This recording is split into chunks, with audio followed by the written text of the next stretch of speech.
Kami telah menerima kemenangan daripadamu karena kami adalah anak-anak-Mu. Kami telah memuji Tuhan, kami telah diberkati dengan puji-pujian. Saatnya kami akan mendengarkan firman Tuhan. Engkau urapi hamba-Mu, Engkau juga berkati seluruh anak-anak-Mu yang hadir pada ibadah pagi hari ini Tuhan. Penuhi mereka selalu dengan kuasa kemuliaan-Mu. Terima kasih Bapa. Dalam nama Tuhan Yesus Kristus kami telah berdoa. Amin. Terima kasih Stella dan tim pemuji yang telah memberkati kita pada pagi hari ini. Diberkati Tuhan dengan puji-pujian pada pagi hari ini, amin. Amin. Setiap kali kita memuji dengan sepenuh hati, maka hadirat Tuhan ada dalam kehidupan kita, amin. Bapak Ibu sekalian, pagi hari ini firman Tuhan bertema jangan pernah kehilangan pengharapan. Dalam hidup kita, sebagian dari kita atau mungkin semua dari kita pernah ada dalam kegagalan, pernah ada dalam titik yang paling rendah dalam kehidupannya. Pasti kita semua pernah ada dalam suasana, dalam keadaan yang seperti itu Bapak Ibu sekalian. Saya pun pernah mengalami kehidupan yang paling hancur. Saya mengalami banyak kegagalan, dan kegagalan itu terjadi justru ketika saya tidak hidup berjalan dalam kehendak Tuhan. Saya memilih jalan saya sendiri, dan itu adalah salah. Dan kemudian karena saya sudah terlanjur hancur dalam kehidupan kegagalan karena tidak mengikuti kehendak Tuhan, maka keburukan lainnya mengikuti. Jadi bukan cuma satu keburukan, terus kita ada dalam kegagalan, keburukan menimpa kita, menimpa saya. Bapak Ibu sekalian, rasa-rasanya kayak tidak ada lagi jalan keluar. Hidup saya sudah hancur, sudah mengalami kegagalan.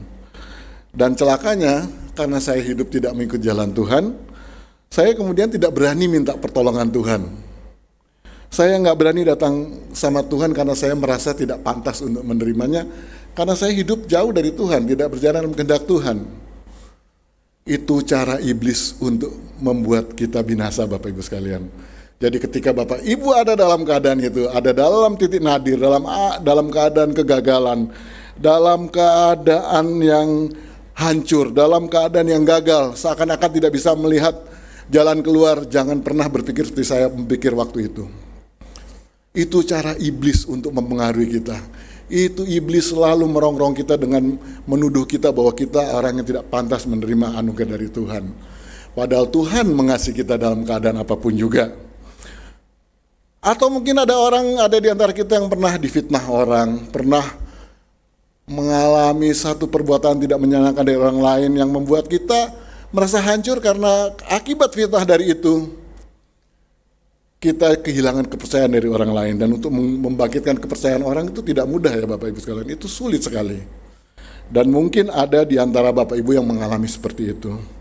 Mungkin ada juga yang jatuh dalam bisnisnya. Covid kemarin telah membuat banyak perusahaan yang kelihatannya baik-baik saja, yang tidak mungkin hancur, tiba-tiba hancur. Ada juga orang yang saya kenal juga dulu pernah berjemaat di sini, kaya raya, kelihatannya tidak mungkin jatuh juga karena Covid. Telah merusak semua usahanya. Kadang-kadang itu membuat kita putus asa, membuat kita marah, membuat kita kesal, dan membuat kita kehilangan harapan, bahkan membuat kita merasa bahwa kita tidak mungkin akan bangkit lagi. Semua pengalaman hidup kita rasanya hancur. Tapi percayalah Bapak Ibu sekalian, kita tidak pernah benar-benar hancur. Kita tidak pernah benar-benar terpuruk. Yeremia telah menunjukkan itu. Dia adalah seorang nabi bagi bangsa Yehuda. Allah mengatakan Yeremia telah ditetapkan oleh Tuhan sebagai nabi sejak ia masih muda. Bahkan kalau kita membaca dalam Yeremia 1 ayat 5, Tuhan mengatakan bahwa ia telah menguduskan Yeremia sejak dari masa dia di kandungan. Jadi Allah telah menetapkan Yeremia untuk menjadi nabi sejak ia masih dalam kandungan. Tapi pengalamannya sebagai nabi, sebagai utusan Allah, sebagai orang yang menyampaikan pesan Allah kepada bangsa Yehuda. Bangsa yang sangat bebal, bangsa yang sangat keras kepala itu. Bahkan Yeremia pernah juga berada dalam titik nadir dalam hidupnya. Yeremia bahkan pernah menyesali dan mengutuki hari kelahirannya. Kalau kita membaca dalam Yeremia 20 ayat 14-15, dikatakan Yeremia sampai mengutuki dia punya hari lahir. Karena begitu kecewanya dia atas kejadian yang menimpa bangsanya. Dia merasa putus harapan dan merasa putus asa juga akibat kebebalan bangsa Yehuda. Yeremia yang telah mengalami banyak aniaya, mengalami banyak siksaan karena memberitakan pesan-pesan Tuhan kepada bangsa Yehuda. Tapi yang paling menyesakan dia, yang paling membuat dia sangat putus asa, membuat dia sangat sakit, karena dia melihat kejatuhan bangsa Yehuda. Ia melihat Yerusalem jatuh, dikuasai oleh bangsa lain. Bisa dibayangkan Bapak Ibu sekalian, Allah sendiri yang sudah berjanji untuk memberi tanah itu kepada bangsa Israel. Bangsa Israel adalah bangsa pilihan Allah. Yerusalem adalah kota suci bangsa itu. Bait Allah dibangun di kota Yerusalem. Mereka sangat bangga dan sangat mengagumi apa yang Tuhan telah berikan pada mereka. Tapi pada hari itu, bangsa Babel merebutnya. Mereka kalah. Mereka mengalami kehancuran. Yerusalem diporak-porandakan. Yerusalem menjadi runtuh, hancur, nggak berbekas Bapak Ibu sekalian. Padahal Yeremia sudah berkali-kali menyampaikan pesan Tuhan kepada bangsa Yehuda untuk bertobat. Kalau tidak, maka bangsa ini akan mengalami kehancuran. Tapi bangsa Yehuda nggak pernah mau mendengarkan Yeremia. Bangsa ini benar-benar tidak menghormati Tuhan. Mereka benar-benar tidak berjalan dan kasih karunia Tuhan. Mereka mengkhianati Tuhan dengan mengasihi juga ilah-ilah lain. Dan akibatnya mereka tanggung. Karena bangsa ini tidak memberikan tanggapan yang positif atas peringatan dari Tuhan, maka mereka mengalami kekalahan dalam perang.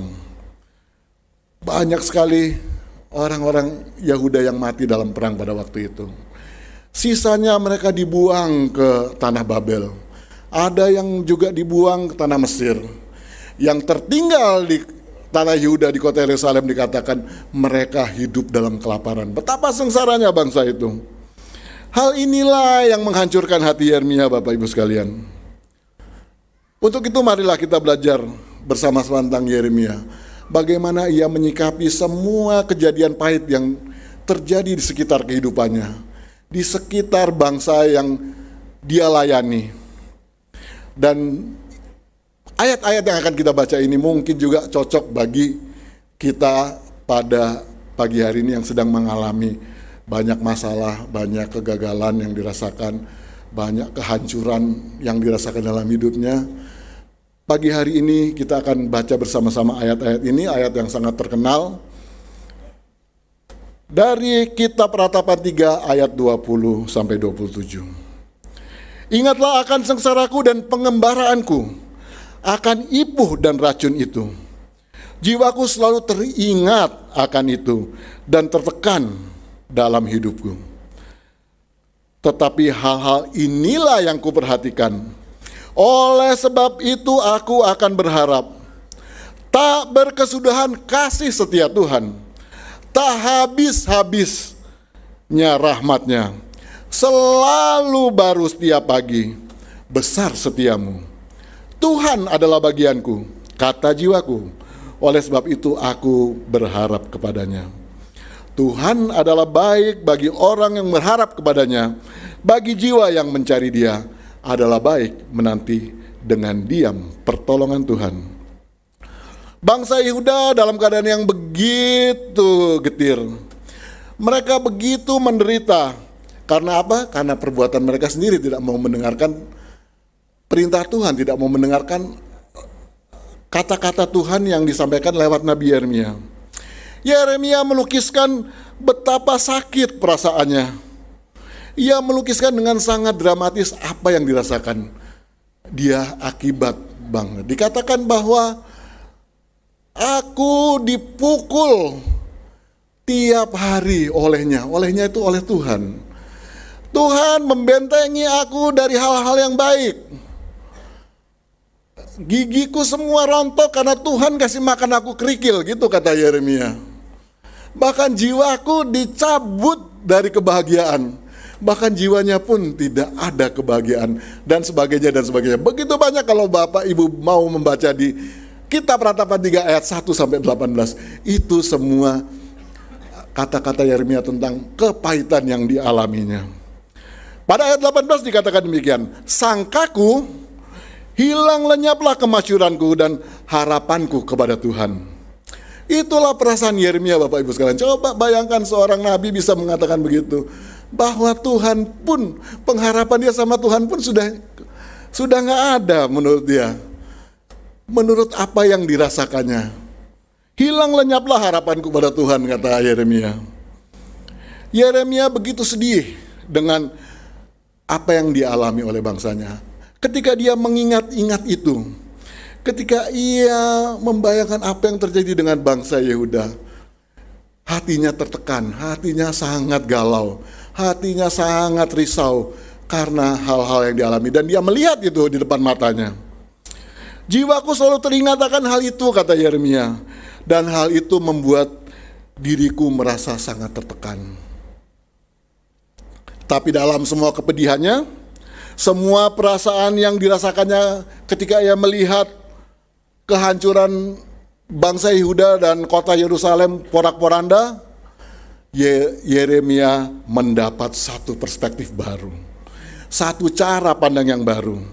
Kalau dalam ayat 20 Yeremia merasa begitu tertekan karena mengingat-ingat apa yang terjadi dengan bangsanya, maka pada ayat 21 Yeremia mengatakan, tetapi hal-hal inilah yang kuperhatikan. Oleh sebab itu, aku akan berharap. Kalau dalam ayat 20 Yeremia mengingat semua kegagalan bangsa Yehuda dan bangsa Israel, ia merasa begitu sakit, begitu berat rasanya. Hatinya begitu hancur, seakan-akan tidak ada harapan lagi untuk bangsa itu bangkit. Tetapi kemudian Yeremia merubah fokusnya. Yeremia tidak berfokus lagi pada penderitaannya. Dia tidak lagi berfokus pada kegagalannya, tetapi ia mengalihkan fokusnya kepada Tuhan. Yeremia tidak lagi memfokuskan dirinya kepada apa yang terjadi yang dia lihat. Yeremia merasa gagal karena dia sudah berkhotbah berkali-kali. Coba bayangkan Bapak Ibu sekalian, dia khotbah, yang dihotbahkan adalah pesan Tuhan kepada bangsa Yehuda. Tuhan sendiri yang memberi dia wewenang sebagai seorang nabi. Tuhan sendiri yang memerintahkan dia untuk menyampaikan pesan-pesan Tuhan. Yang disampaikan oleh Yeremia adalah kata-kata Tuhan sendiri kepada bangsa itu. Tapi apa yang dialaminya? Dia disiksa, dia dipenjara, dia pernah dibuang dalam sumur yang ada airnya, Bapak Ibu sekalian, dan tidak diberi makan dengan layak. Tapi Tuhan belum berkehendak ia mati di situ, ia juga ditolong dari sumur itu. Tapi itulah yang dialami oleh Yeremia ketika ia memberitakan tentang pesan-pesan Tuhan kepada bangsa ini. Rasanya seakan-akan dia gagal, hasilnya nol dengan semua pengorbanan dia. Tapi Bapak Ibu sekalian, di mata Tuhan ia tidak gagal. Apa yang dilakukan Yeremia semua ada dalam rencana dan rancangan Tuhan. Itu adalah skenario Tuhan. Mungkin Yeremia merasa kecewa karena dia gagal setelah berkhotbah berkali-kali, bertahun-tahun, dan hasilnya tidak ada. Bahkan kemudian dia melihat dan dia mengalami sendiri apa yang terjadi bangsa itu. Bangsa itu kalah perang, dijajah bangsa lain, dan Yeremia sendiri juga ikut dibuang loh Bapak Ibu sekalian. Dalam sejarahnya dia akhirnya ikut juga dibuang karena peristiwa yang terjadi yang dialami oleh bangsa Yehuda. Tapi ketika Yeremia merubah fokusnya, ketika ia mengalami titik balik karena memperhatikan beberapa hal, inilah yang dikatakan, tetapi hal-hal inilah yang kuperhatikan, kata Yeremia. Oleh sebab itu, aku akan berharap. Dari mengingat-ingat apa yang telah terjadi di waktu yang lalu, dari perasaan yang gagal dan membuat ia putus asa, Yeremia kemudian memperhatikan beberapa hal. Kalau dalam bahasa aslinya memperhatikan itu, ku perhatikan, sebenarnya ku Aku mengembalikan ke dalam hatiku. Aku mengembalikan ke dalam jiwaku. Itu bahasa. Jadi hal-hal inilah yang telah mengembalikan semua pandanganku yang lalu ke dalam jiwaku yang paling dalam. Dengan pikiranku yang jernih. Coba memahami apa yang sebenarnya terjadi dengan hidupnya dan dengan peristiwa yang dialami oleh bangsa Yehuda. Dan Yeremia menemukan kebenaran ini. Kebenaran ini membawa Yeremia kepada pengharapan yang pasti. Hal-hal apakah yang sebenarnya diperhatikan oleh Yeremia sehingga ia mengalami titik balik? Sehingga kemudian ia memiliki pengharapan. Kalau di ayat tadi dikatakan di ayat 21, oleh sebab itu aku akan berharap. Kalau kita membaca dalam hampir semua versi bahasa Inggris dan bahasa aslinya, dikatakan oleh sebab itu aku memiliki pengharapan. Katanya bukan akan, tapi memiliki. Jadi dia sudah pasti akan mendapatkan itu. Pengharapan yang pasti. Pengharapan dalam apa, saudara? Dalam Tuhan yang telah ada bersama-sama dengan Yeremia sebenarnya. Inilah yang pertama, saudaraku, kita pelajari dalam teks ini. Bahwa dalam segala keterpurukan kita, dalam segala kegagalan kita, tak berkesudahan kasih setia Tuhan. Dalam terjemahan lain dikatakan karena Tuhan begitu mengasihi, karena kasih Tuhan yang begitu besar, maka kami tidak akan habis ditelan. 2 Korintus 4 ayat 9 Rasul Paulus memberi contoh yang jelas tentang hal ini. Kami dianiaya namun tidak ditinggalkan sendirian. Kami dihempaskan namun tidak binasa. Kita bisa merasa hancur, Bapak Ibu. Kita bisa merasa tamat dalam kekalahan. Kita bisa merasa gagal. Kita bisa merasa terpuruk dan tidak mungkin bangkit lagi. Tapi ingat, Bapak Ibu sekalian, kita tidak akan pernah dibiarkan habis oleh Tuhan. Kita tidak akan pernah tinggal tetap dalam kehancuran. Tuhan selalu memegang kita. Kita tidak pernah ditinggalkan sendirian. Begitu banyak pengalaman sebenarnya dalam hidup kita, di tengah keterpurukan kita, di tengah kehancuran kita, ada hal-hal baik, ada hal-hal positif yang membuat kita harus bersyukur kepada Tuhan. Kita memiliki pengharapan yang pasti karena Tuhan begitu mengasihi kita. Tidak pernah habis kasih Tuhan kepada kita.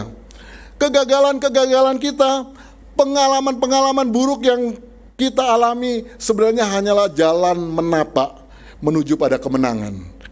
Karena rahmat Tuhan tidak pernah habis dalam hidup kita. Itulah poin yang kedua kita akan bahas. Tak habis-habisnya rahmat Tuhan. Rahmat Tuhan selalu berbicara tentang belas kasihan Tuhan. Tuhan karena kasihnya kepada kita, karena kesetiaannya kepada kita yang tidak berkesudahan. Walaupun kita sering tidak setia kepada Tuhan, walaupun kita sering gagal dalam mengasihi Tuhan, tapi Allah karena kasihnya membuat kita tetap punya pengharapan yang pasti dalam Tuhan. Kebaikan Tuhan, belas kasihan Tuhan selalu akan kita alami dalam kehidupan kita, Bapak Ibu. Tuhan tidak akan pernah meninggalkan kita. Janjinya Ia akan hadir dalam hidup kita setiap saat walaupun kita sering gagal dalam mengasihi Tuhan. Ketika Yeremia memperhatikan, ketika ia menelaah lebih jauh dalam hatinya, dia meneliti kembali apa yang terjadi bagi bangsanya. Didapati bahwa kasih Tuhan itu tetap hadir dalam kehidupannya dan dalam rencananya kepada bangsa Yehuda. Rahmat Tuhan dan kesetiaan Tuhan tidak pernah meninggalkan Yeremia. Kebaikan Allah tidak akan pernah habis, Bapak Ibu. Bagi kita semua kebaikan Allah tidak akan pernah habis. Ketika kita merasa benar-benar hancur, sebenarnya pada saat itulah belas kasihan Tuhan menjadi nyata dalam kehidupan kita. Karena Allah berjanji bahwa kita tidak akan pernah benar-benar habis. Kita tidak akan benar-benar hancur. Kita hanya merasa seakan-akan kita hancur. Kita hanya merasa seakan-akan kita sudah habis. Tapi itu sebenarnya tidak terjadi dalam kehidupan kita. Allah mengasihi kita. Kasih setianya tidak pernah jauh dari hidup kita, Bapak Ibu sekalian. Memang manusia lebih mudah mengingat hal-hal yang negatif dalam hidupnya daripada hal yang positif. Sehingga begitu ia mengalami pengalaman buruk, maka yang diingat adalah hal-hal yang buruk yang kemarin terjadi, yang minggu lalu terjadi, yang bulan lalu terjadi, dan begitu seterusnya. Dan seringkali ia lupa bahwa banyak hal yang baik Tuhan sudah berikan dalam kehidupannya. Itu sebabnya Allah mengajarkan kepada kita untuk menghitung berkat Tuhan kepada kita, supaya kita selalu ingat bahwa kasih Tuhan tidak pernah jauh dari kita, Bapak Ibu. Kalau kita membaca dalam Mazmur 40 ayat 5, Mazmur 116 ayat 12, Mazmur 105 ayat 5, dan masih banyak lagi ayat. Di situ dikatakan bahwa aku coba menghitung apa yang telah engkau berbuat pada aku baik. Aku gak sanggup menghitungnya. Aku hanya bisa bersyukur karena begitu banyaknya kebaikan Tuhan kepadaku, kata Mazmur Daud itu. Tapi hal-hal negatif juga terjadi dan kita tidak bisa menghindarinya, sehingga kita selalu mengingat hal-hal negatif. Untuk itu Bapak Ibu sekalian, pelajaran dari kisah ini adalah bahwa kita harus bisa memberi makna yang baik kepada pengalaman-pengalaman negatif, kepada pengalaman buruk yang terjadi dalam kehidupan kita. Ketika kita bisa memberi makna yang baik, maka kita akan menemui perspektif baru dan kita akan terhibur olehnya.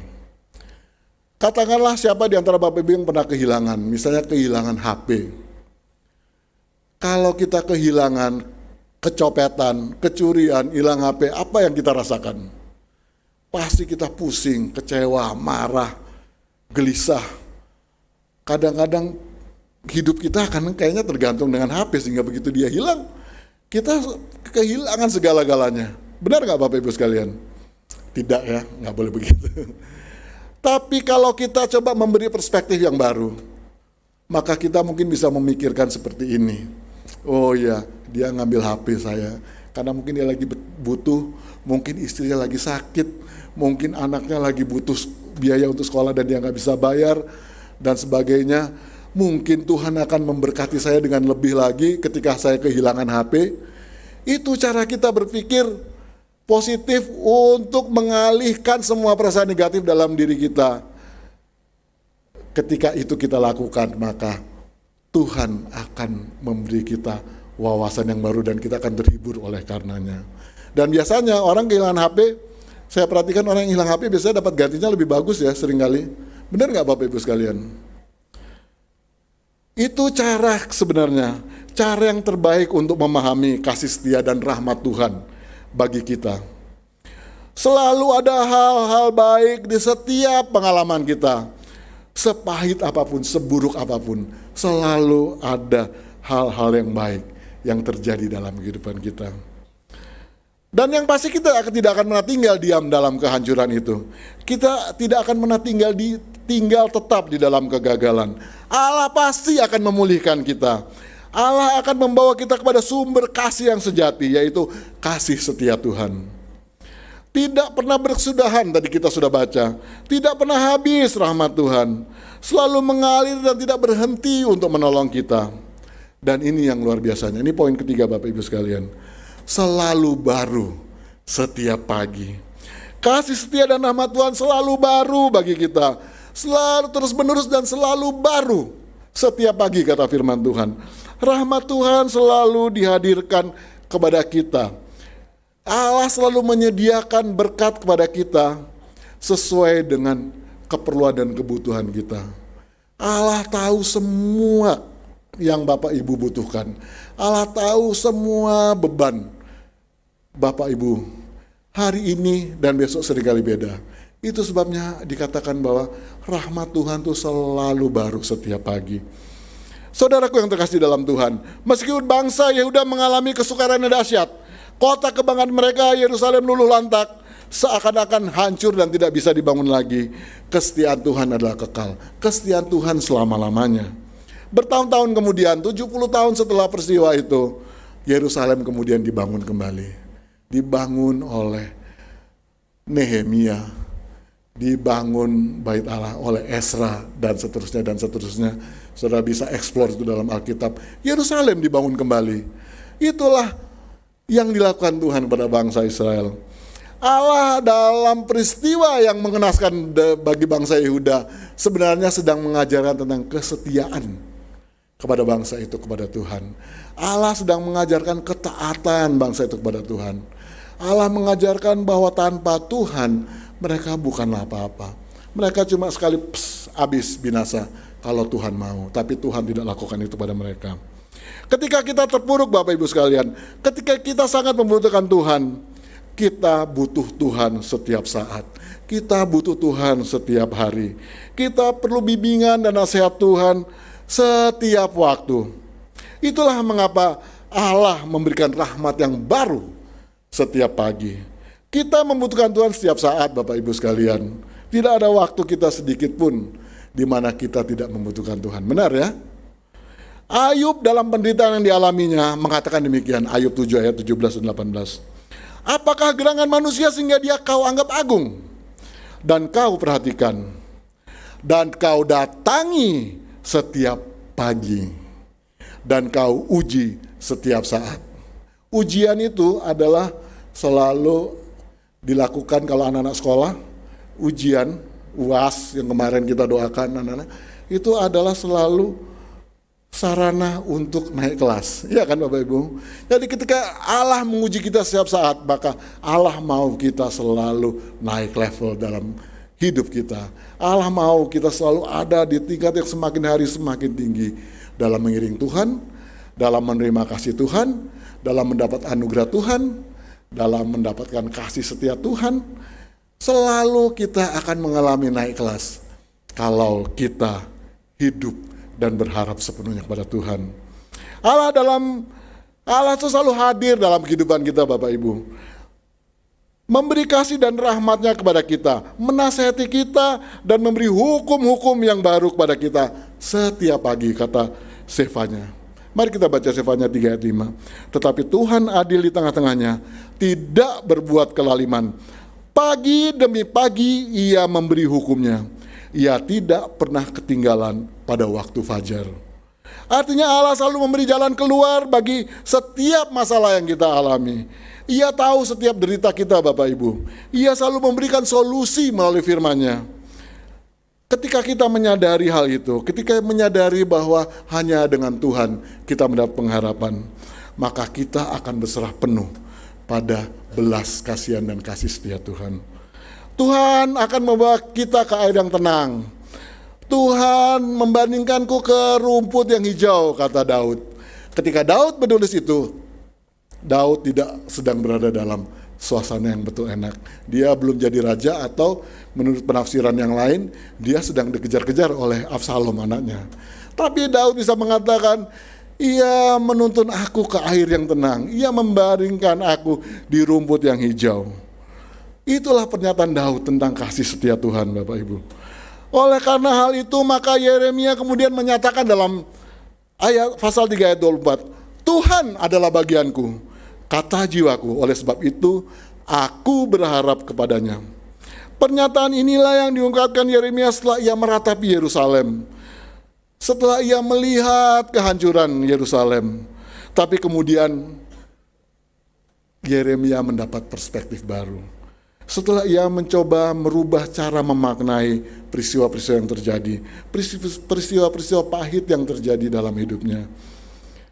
Ia menyadari bahwa segala pengalamannya, bahwa semua perjalanannya, ia menemukan bahwa Tuhan itu setia.